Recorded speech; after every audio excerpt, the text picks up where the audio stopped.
Significant progress in talks. Theresa May crucial agreement. Theresa May and the EU negotiators have made sufficient progress in the Brexit talks, including a deal on the Irish border issue, it was announced this morning. European Commission President JeanClaude Juncker said it allowed for talks on the future UK-EU relationship to move forward. Mrs. May arrived in Brussels following a crucial breakthrough on the crucial Irish border deadlock. The PM said there would be no hard border and the Good Friday Agreement would be upheld. EU citizens in the UK will be able to go on living as before. She promised there will be no barriers, north, south, east or west between Ireland and Northern Ireland, with alignment between the two. The deal will maintain the integrity of the internal market in the UK, she said, and denied the text implies any kind of special status for Northern Ireland.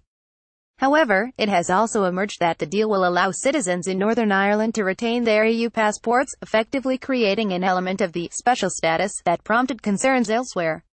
The pound was trading at a 6-month high against the euro as news broke of the draft agreement.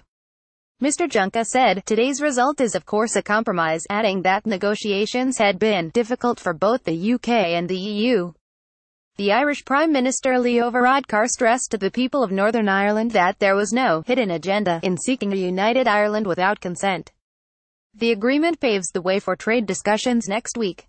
The Commission said it was ready to begin work immediately on the Phase 2 talks, which cover trade and long-term relations with the bloc. The 6-point list of concessions which resulted in the Irish agreement, CBI Deputy Director General Josh Hardy said, "The breakthrough in Brussels shows that where there is a will, there is a way." Firms have been in negotiations closely, and today's announcement will lift spirits in the run-up to Christmas. Sufficient progress is a present they've spent months waiting for. It's now time to focus on the true prize of a new relationship and a deal that starts from 40 years of economic integration. With the same willpower shown today and jobs and living standards at the heart of every negotiating objective, these talks can set the UK up for the next 40 years of close alignment. There are two things that are top of the list. First is the final step for those EU citizens working here, and UK citizens abroad. It must be unequivocal that they are welcome, whatever the final deal.